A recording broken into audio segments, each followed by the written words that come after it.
ओम शांति। बाबा good morning. आज तो होली का शुभ दिन है। आप सभी को होली की इस सुंदर से पर्व, शिव बाबा के रंग में रंग जाने के पर्व की बहुत बहुत शुभकामनाएं। 2 दिन होली का त्यौहार चलता है। आज का दिन जलाना और कल का दिन खेलना, तो वो तो हम सभी जानते हैं। जलाना माना अपनी कमी कमज़ोरियों को योग अग्नि में भस्म कर देना, और मनाना माना अर्थ सहित रंग, उसके रंग में रंग जाना। तो हम और आप सभी तो बाबा के रंग में, संग के रंग में रंग गए हैं। लेकिन बाबा का जो कहना है कि जो रंग तुम्हें लगा है वो रंग पूरी दुनिया को लगा दो, सबको रंग दो। इसलिए आज हम सिर्फ मनाएंगे और कल हम खेलेंगे। होली का बाबा ने तो 3 शब्द पक्के कराए हैं, अर्थ बताया है। होली माना पवित्र पावन बनने का त्यौहार, और होली माना जो बीत गया सो बिंदु लगाना, पास्ट इज पास्ट करना।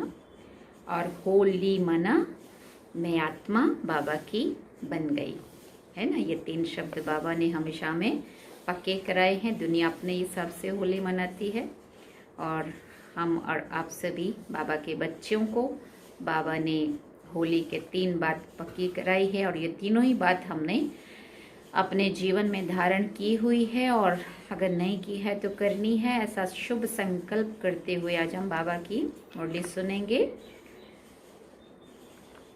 आज बाबा के 17 मार्च 2022 के महावाक्य हैं। बाबा ने सार में कहा, मीठे बच्चे, तुम्हें भक्ति की रोचक बातों की बजाय रूहानी बातें सबको सुनानी है, और रावण राज्य से मुक्त करने की सेवा करनी है। और प्रश्न पूछा बाबा ने, सेवा में सफलता प्राप्त करने के लिए मुख्य कौन सा गुण चाहिए। अगर हम चाहते हैं कि सेवा में हमें सफलता प्राप्त हो, तो उसके लिए बाबा पूछते हैं कौन सा गुण चाहिए। बाबा ने उत्तर में कहा, निरअहकारिता का गुण, निर्मम चित्त बन के रहना।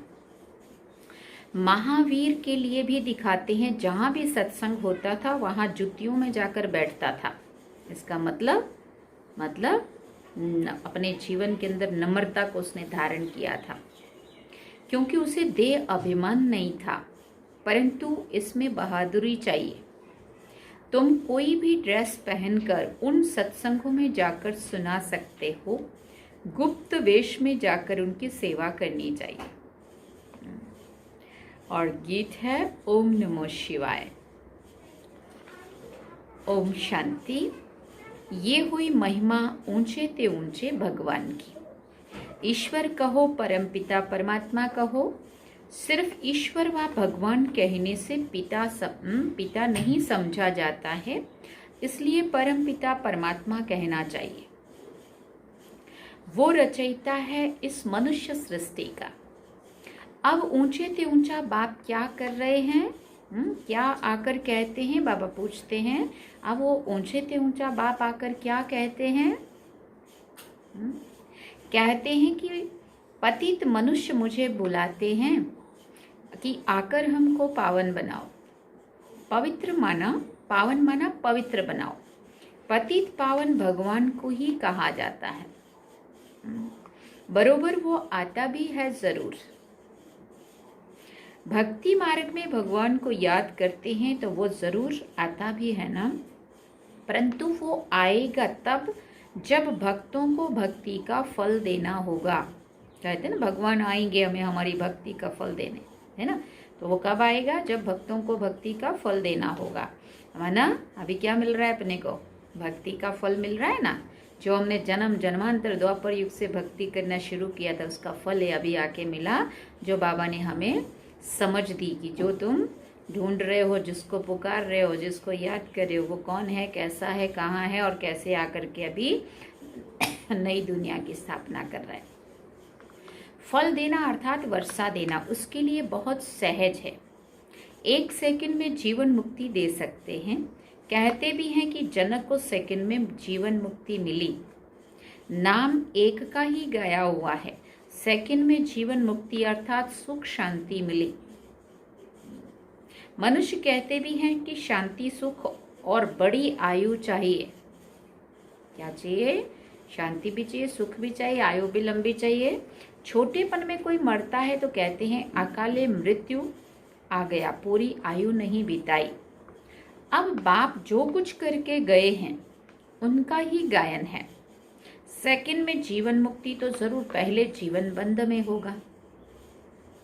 जीवन बंध कलयुग के अंत और जीवन मुक्त सतयुग के आदि को कहा जाता है। कहते हैं जनक मिसल घर गृहस्थ में रहकर जीवन मुक्ति को पाएं।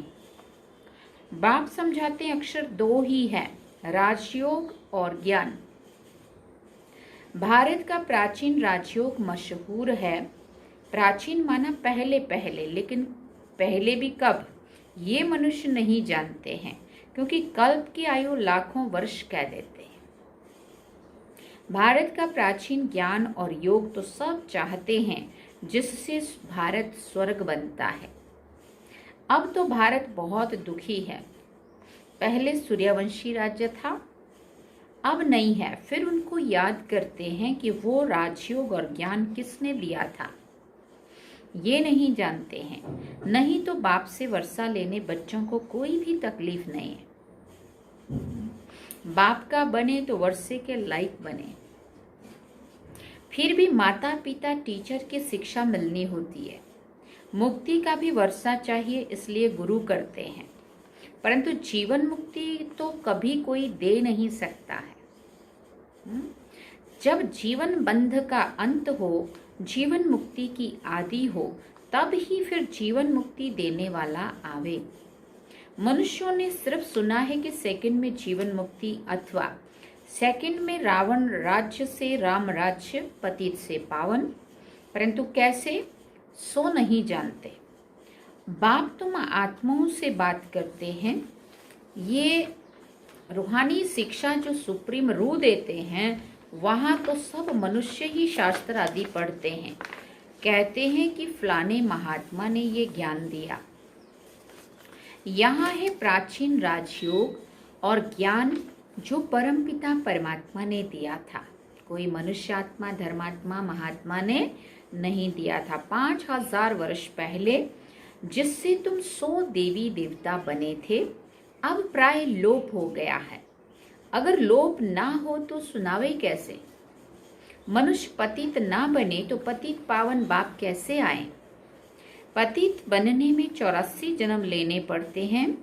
इसका भी सारा विस्तार बाप समझाते हैं, वर्ण भी समझाते हैं। ब्रह्मा चाहिए तो ब्रह्मा का बाप भी तो चाहिए ना। ब्रह्मा विष्णु शंकर इन तीनों का बाप शिव है। अब ब्रह्मा द्वारा बैठ प्राचीन ज्ञान देते हैं, जिससे फिर विष्णुपुरी के मालिक बनेंगे और ब्राह्मण 100 देवता बन जाते हैं। ब्राह्मण धर्म वाले मनुष्य से देवता 100, मनुष्य से तुम 100 देवी देवता धर्म वाले क्या बन रहे हो। तो पहले प्रजापिता ब्रह्मा चाहिए ना।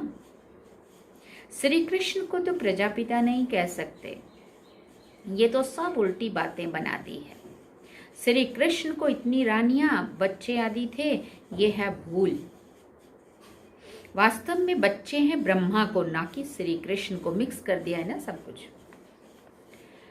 श्री ब्रह्मा ही श्री कृष्ण बनते हैं। बस इस एक जन्म की उथल पाथल ने मनुष्यों को मुझा दिया है।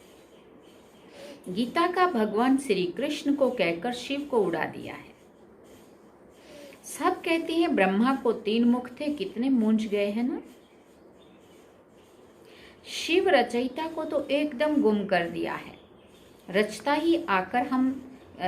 ही आकर बताते हैं कि हम कैसे देवी देवता धर्म की रचना करते हैं।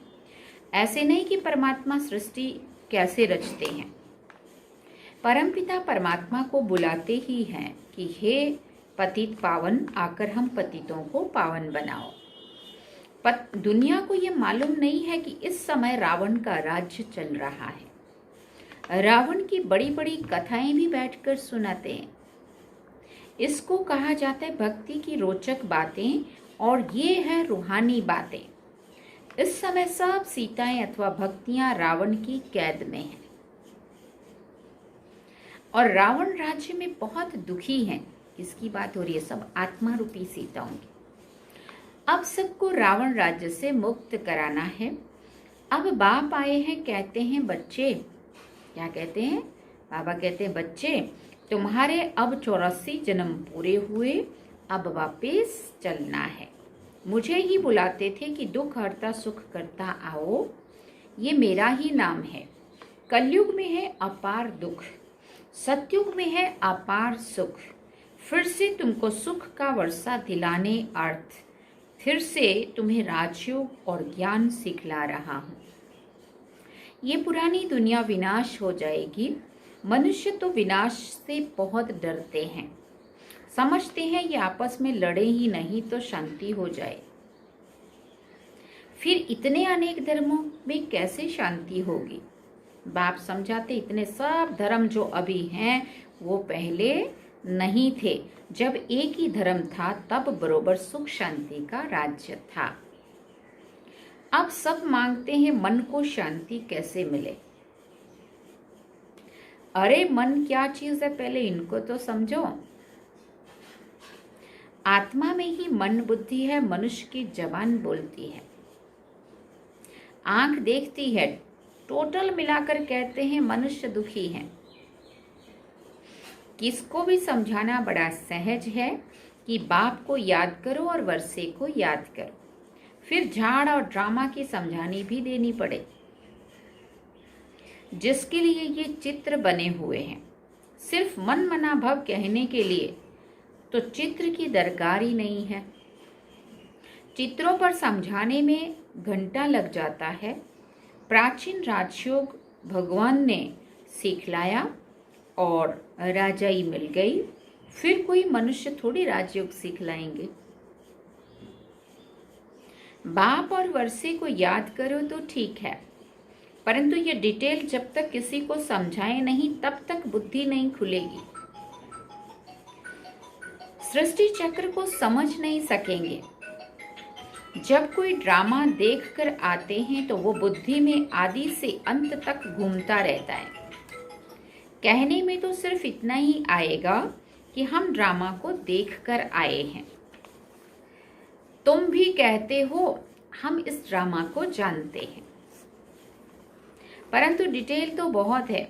बाप से सुख शांति का वर्षा मिलता है, फिर बुद्धि में भी चक्र है, फिर बुद्धि में चक्र भी है। 84 का चक्र जरूर घड़ी घड़ी याद करना है। कैसे हमने 84 का चक्र लगाया? आदि मध्य अंत बाबा कहते घड़ी घड़ी याद जरूर करना है। ये ज्ञान ब्राह्मणों को ही मिलता है जो फिर देवता बनते हैं। ब्रह्मा सो विष्णु, विष्णु सो ब्रह्मा। तुम जो देवी देवता थे, पुनर्जन्म लेते लेते आकर अभी ब्राह्मण बने। हद का बाप तो सिर्फ उत्पत्ति पालना करते हैं, विनाश तो नहीं करेंगे ना। विनाश अर्थात सारी पतित दुनिया ही ना रहे, सारे रावण राज्य का ही विनाश होना है। नहीं तो राम राज्य कैसे हो? वहां कभी रावण को जलाते ही नहीं है। भक्ति मार्ग की कोई भी बात ज्ञान मार्ग में होती नहीं है। तुम सत्युग त्रेता में प्रालब्ध भोगते हो, वो है ज्ञान की प्रालब्ध। इनको कहेंगे भक्ति की प्रालब्ध। अल्पकाल क्षण भंगुर सुख। पहले भक्ति अव्यभिचारी थी, फिर व्यभिचारी होते होते बिल्कुल ही दुखी बन जाते हैं। सदगति दाता एक बाप है, ये तो समझाना है कि बाप और वर्षे को याद करो। क्या समझाना है? कि बाप और वर्षे को याद करो। याद किया और स्वर्ग की बादशाही मिली, फिर नरक में कैसे आई, ये सब बातें बैठ समझाई जाती हैं। अब तुमको सारे सृष्टि के आदि मध्य अंत का पता पड़ गया है, तो इस समय तुम त्रिकालदर्शी बन रहे हो। उनको तुम कहेंगे कि देवताएं भी त्रिकालदर्शी नहीं थे।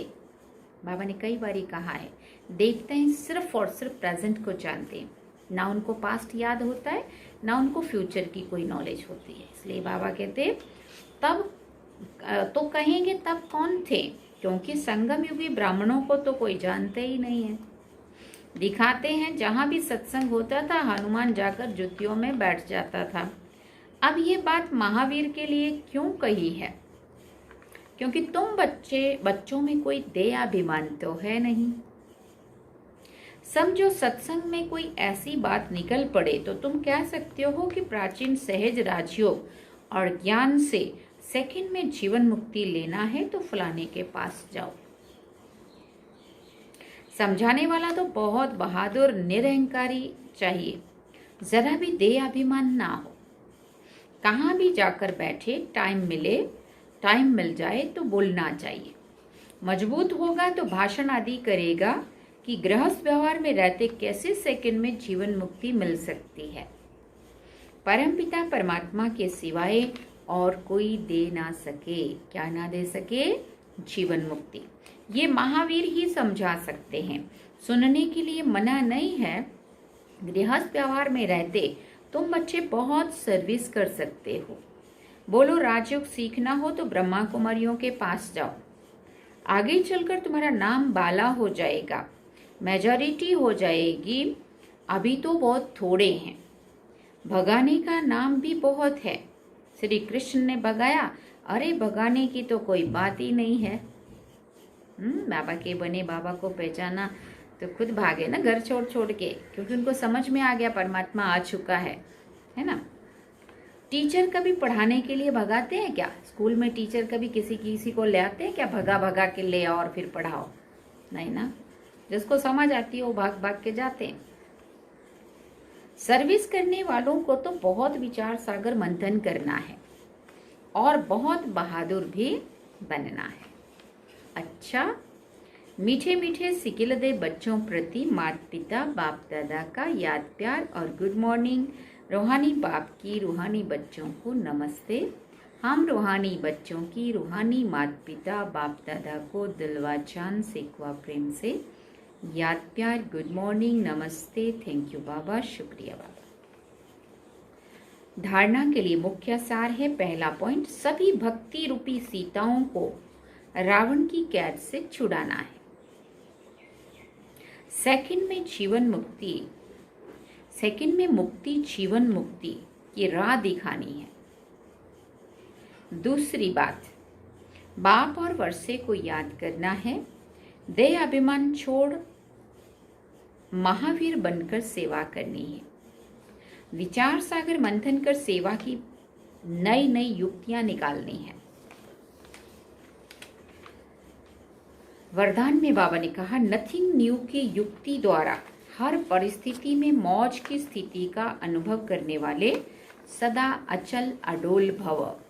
नथिंग न्यू की युक्ति द्वारा हर परिस्थिति में मौज की स्थिति का अनुभव करने वाले सदा अचल अडोल भव। ब्राह्मण अर्थात सदा मौज की स्थिति में रहने वाले। दिल में सदा स्वतः ही गीत बजता रहे, वाह बाबा और वाह मेरा भाग्य। अंदर से आना चाहिए, वाह बाबा और वाह मेरा भाग्य। दुनिया की किसी भी हलचल वाली परिस्थिति में आश्चर्य नहीं, फुल स्टॉप। कुछ भी हो जाए लेकिन आपके लिए नथिंग न्यू, क्योंकि बाबा ने पक्का कराया बच्चे कुछ भी नया नहीं हो रहा है। कल पहले वाला सीन रिपीट हो रहा है, इसलिए हमें आश्चर्य नहीं होना चाहिए। कोई नई बात नहीं है, इतनी अंदर से अचल स्थिति हो, क्या क्यों में मन मूंझे नहीं, तब कहेंगे अचल अडोल आत्माएं। स्लोगन में बाबा ने कहा, वृत्ति में शुभ भावना हो, शुभ कामना हो तो शुभ वाइब्रेशन फैलते रहेंगे। वृत्ति में शुभ भावना हो, शुभकामना हो तो शुभ वाइब्रेशन फैलते रहेंगे। ओम शांति। फिर अनमोल ज्ञान रत्न दादियों की पुरानी डायरी से बाबा ने कहा, अब तुम्हें दैवी गुणों की धारणा करनी है। धैर्यवत गुण की धारणा भी निश्चय से होती है और साक्षीपन की अवस्था में ही खुशी है। इस धारणा से ही परमात्मा आपे ही 1000 कदम आगे प्रख्यात होता है। बाबा कहता है कि तुम सूक्ष्म में 2 कदम नजदीक आओ तो मैं स्थूल में अनेक कदम उठाकर सामने आऊंगा। ज्ञान ही है स्व लक्ष्य में स्थित रहना। स्व में स्थित रहने से ही परमात्मा स्वयं आगे आएंगे। बाबा के ये महावाक्य याद कर दो, जितना दैवी गुणों की धारणा करेंगे उतना ही 1-2 को सुख देने के निमित्त बने। आज देना, कल मिलना। आज सर्वेंट बन देंगे तो कल मालिक बनकर राज्य करेंगे। अभी तो वर्ड सर्वेंट हो ना। फिर बाबा ने कहा, हर एक स्वस्थिति में स्थित हो, अपने शरीर को माने रथ को चलाते हो चलो। जैसे कि इस रथ को मैं बिठाती हूँ, मैं खिलाती हूँ, मैं सुलाती हूँ, मैं मुख से बात कराती हूँ। अगर मैं मुख से किसी को दुख देती हूँ तो जैसे अपने ही स्वस्वरूप की इंसल्ट करती हूँ। तो फिर स्व संपूर्ण आत्मा कहती है कि हे जीवात्मा, तेरे पर अफसोस है। ऐसे इंसान अथवा प्राणी में मैं शुद्ध आत्मा प्रवेश नहीं हूँ। स्वशुद्ध आत्मा जिस जगह है उस जगह पर अफसोस नहीं है, क्योंकि वो कभी भी किसी को दुख दे नहीं सकता। स्वशुद्ध आत्मा तो सुख स्वरूप है। अब ऐसा स्वनिश्चय बुद्धि तो सदैव सुख पहुंचाता है। वो साक्षात मेरा स्वरूप है। और जो अपने को स्व आत्मा निश्चय करते भी अन्य को दुख देता है, वो तो सिर्फ कहलाने वाला पंडित है। उनका असर दूसरों पर नहीं हो सकता। अच्छा, ओम शांति। ये थे दादियों के द्वारा नोट किए हुए बाबा के अनमोल महावाक्य। और पहले हमने सुने बाबा के महावाक्य डायरेक्ट। तो आज हमने होली को मनाना है। होली को मनाना मना 3 बातें फिर से रिपीट करते हैं। होली, पहली बात, होली मना अपने को पावन शुद्ध आत्मा बनाना। होली मना पास्ट इज पास्ट करना, बीती को बिंदु लगाना। और होली मना मैं उस पिता परमात्मा की बन गई, मैं आत्मा उस पिता परमात्मा की हो गई, बन गई, है ना। ये 3 बातें पक्का करना, याद नहीं हो तो याद रखना और इसको प्रैक्टिकल स्वरूप में अपने में धारण करना, बार बार उसको विजन बनाना। ठीक है, तो ये थे आज के बाबा के महावाक्य। और आज आप देख रहे हो पीछे बाबा का फोटो अलग सा दिख रहा है। ये कौन सी जगह है? तो आज हम दिल्ली में हैं और दिल्ली का ये विकासपुरी सेंटर है। ब्रह्मा कुमारी कृष्णा दीदी यहाँ पे रहते हैं, जो थोड़ा समय पहले अपने पास गुजरात में भी, छोटा उदेपुर में भी आए थे। 8 लोगों का एक ग्रुप था और सरदार सरोवर जाने वाले थे। तो वो सभी, ये वही दीदी का सेंटर, बाबा का घर है जहाँ पे आज हम पहुँचे हैं। तो आज की मुरली हम यहाँ से सुन रहे हैं। और कृष्णा दीदी माउंट आबू गए थे तो आज ही आए हैं। तो मैंने तो उनको ही कहा था आप सुनाओ, लेकिन वो थोड़ा सा बिज़ी हैं, इसलिए उन्होंने मुझे ही कह दिया आप ही सुना दो। तो उनकी तरफ से ही सुना रही हूँ, समझो। तो ये विकासपुरी सेंटर, ब्रह्मा कुमारी विकासपुरी, कृष्णा दीदी यहाँ के निमित्त दीदी हैं। और आज हम यहाँ से मुरली सुन रहे हैं। और आप सभी को उनकी तरफ से भी, विकासपुरी सेंटर की तरफ से, कृष्णा बहन जी की तरफ से भी होली की बहुत बहुत बहुत शुभकामनाएं। ओम शांति। अब हम बाबा को याद करेंगे।